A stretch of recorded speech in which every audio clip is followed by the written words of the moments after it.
Assalamualaikum warahmatullahi wabarakatuh. Jumpa lagi dengan saya, Kadyo Winoto, yang seperti biasa membahas masalah asam lambung, anxiety, dan psikosomatis. Di pagi hari yang cerah ini, saya ingin membahas bagian yang pusing, keliengan, vertigo, sempoyongan, mata ngeblur, telinga berdenging. Kawan semua, semoga kawan-kawan yang sedang berjuang untuk sembuh dari asam lambung, anxiety, dan psikosomatis segera dikasih kesembuhan oleh Allah dan bisa beraktivitas normal lagi seperti sedia kala. Amin ya robbal alamin.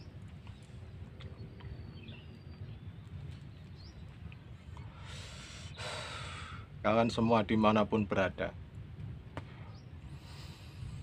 dulu ketika saya mengalami asam lambung, anxiety, dan psikosomatis, saya pun kebingungan, kawan.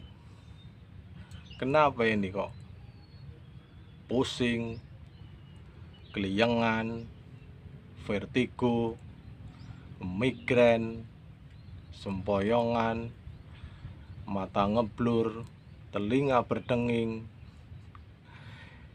Di kepala saja itu sudah banyak sekali sensasinya, kawan. Itu masih di kepala saja, belum ke bawah. Begitu luar biasanya asam lambung, anxiety, dan psikosomatis ini. Sensasinya luar biasa, kawan. Dulu pun saya kebingungan, kawan. Ini kenapa? Dicek oleh dokter di rumah sakit itu normal semua, tapi kok rasanya begitu hebatnya, sensasi enggak cuma 1-2 tapi berpuluh-puluh jumlahnya. Dan itu berbarengan, kawan. Kawan semua, setelah saya mengerti dan memahami bahwa ini hanyalah gangguan, ini hanya gangguan dari asam lambung yang naik dibarengi dengan kecemasan itu, kawan, yang menyerang seluruh organ tubuh kita dan mengganggu cara kerjanya, kawan. Bukan penyakit, hanya mengganggu cara kerja semua organ tubuh kita, kawan.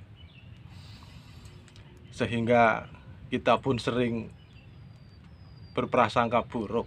Bukan berprasangka buruk, maksudnya salah persepsi, mengira-ngira sendiri, menerka-nerka sendiri. Jangan-jangan saya penyakit ini, jangan-jangan saya penyakit itu. Seperti itu dulu persepsi saya, kawan, yang diakibatkan oleh kebingungan dan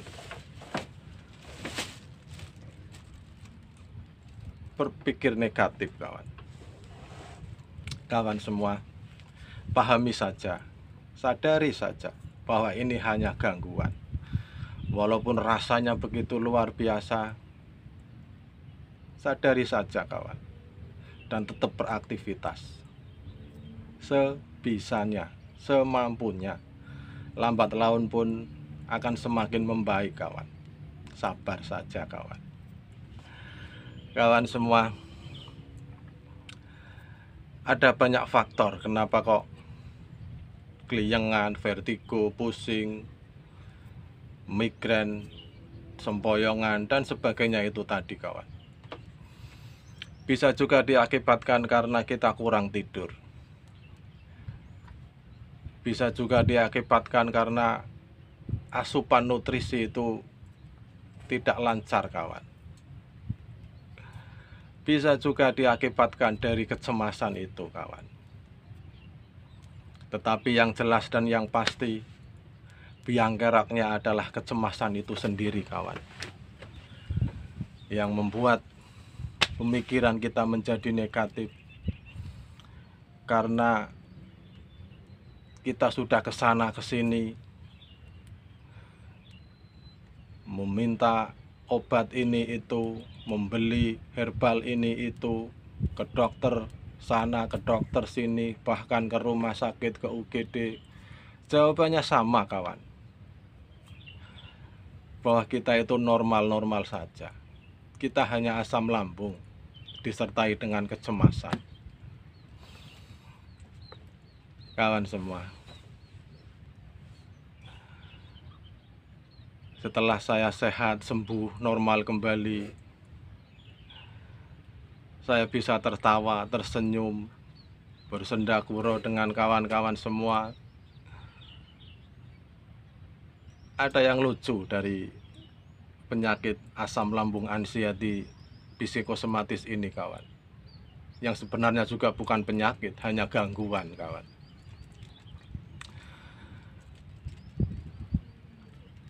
Bolak-balik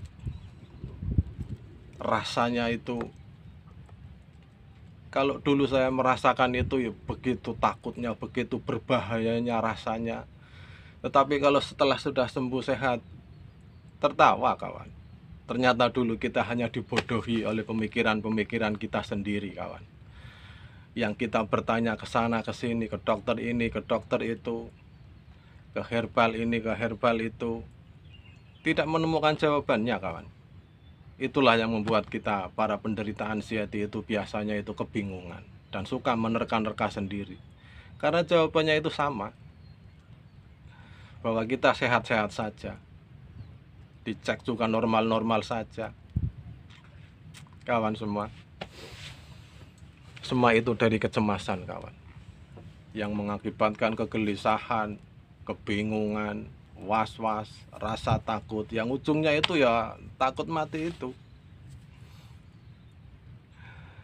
Tetapi kalau disadari sesadar-sadarnya bahwa kita lagi terganggu, pencernaan kita, seluruh organ tubuh kita itu terganggu dengan naiknya asam lambung itu, kawan. Bukan penyakit, kawan, hanya terganggu. Sadari saja, kawan, agar kalau kita sadar sesadar-sadarnya dan kita menyadari dan kita mengerti juga memahami, insya Allah kecemasan itu, grafik kecemasan itu bisa diturunkan pelan-pelan, kawan. Dan akhirnya pun akan landai lagi dan normal kembali, kawan. Dan insya Allah juga seluruh sensasi yang kita rasakan juga akan hilang satu persatu, kawan. Kawan semua, dalam hal anxiety psikosomatis itu butuh pemahaman, butuh ilmu, butuh pembelajaran, kawan, agar kita mengerti, agar kita tidak kebingungan. Karena pada dasarnya kita itu normal. Yang kita harus mengerti adalah kita jangan sampai overthinking, salah persepsi nantinya, kawan. Mindfulness, kawan, itu rahasianya. Dan tetap lakukan aktivitas, kawan, untuk bisa tetap kita berkeringat, melenturkan otot, merilekkan semua kerja otot, urat saraf, pembuluh darah, dan sebagainya. Kawan semua, alhamdulillah, setelah saya sembuh, sehat, normal kembali, dan bisa bercocok tanam lagi sebagai petani, hobi saya pun lupa akan semua itu, kawan. Dan rumusnya itu adalah lupa, kawan. Lupakan. Setelah kawan-kawan bisa melupakan semuanya, insya Allah itu juga akan normal kembali, kawan. Kawan semua, semoga kawan-kawan yang sedang berjuang untuk sembuh dari asam lambung segera dikasih kesembuhan oleh Allah. Dan semoga apa yang saya ucapkan, apa yang saya ceritakan ini bisa menemani kawan-kawan semua, bisa kawan-kawan pahami, dan mungkin bisa diambil positifnya, bisa diambil sedikit pengalaman dan bisa diterapkan oleh kawan-kawan semua. Dan insya Allah, kawan, semua pun akan berlalu. Selama kita dicek oleh ahli kesehatan, oleh dokter di rumah sakit kita itu normal, berarti itu fix memang dari kecemasan, kawan. Jangan khawatir. Perbaiki pola pikir kita, kawan. Fokus, kawan. Fokus pada kesehatan kita. Mulailah belajar untuk sehat, belajar tentang kesehatan, kawan. Apa yang harus dilakukan untuk membantu mempercepat kesembuhan fisik kita, dan apa yang harus dilakukan agar mempercepat untuk membantu menormalkan pemikiran kita. Kawan semua, ini saja yang bisa saya sampaikan pagi hari ini. Semoga ungkapan yang saya sampaikan mungkin tidak jelas ini bisa dipahami oleh kawan-kawan semua. Terima kasih atas atensinya. Salam sehat, salam bahagia. Assalamualaikum warahmatullahi wabarakatuh.